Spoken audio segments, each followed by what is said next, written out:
6 people are still listed as missing and presumed dead after the collapse of the Francis Scott Key Bridge in Baltimore.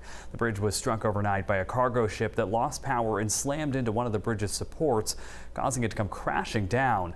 Among the presumed dead, a group of construction workers who were on the bridge at the time.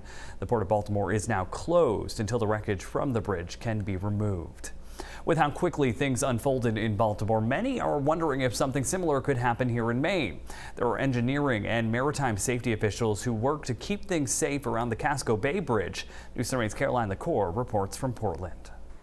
It wasn't too long ago that Maine experienced its own vessel crash that occurred right behind me here in Portland. But numerous safeguards that are in place today are keeping danger at bay.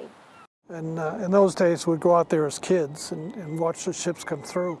In light of the tragedy in Baltimore, many Mainers are looking back on a close call in Portland Harbor.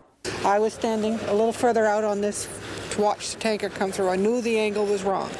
When a tanker had hit the $1 million bridge in 1996, the old bridge survived the collision but has since been replaced by the Casco Bay Bridge. And that old bridge was narrow enough that a tanker would come through and would scrape up the pilings, and you'd see the piling smoke.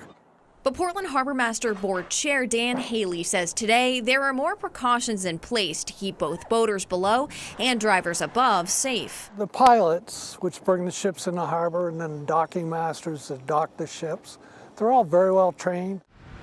Non-federal ships that want to pass under the bridge are required to have a local pilot hop aboard 12 miles before they reach the bridge. The pilot's on board, and he'll actually pilot it or steer it. But the master is always responsible, so the two are standing there together. Haley says most ships, however, use a tug and barge to maneuver through. All the while, federal and local agencies are in constant contact to tackle any sort of emergency.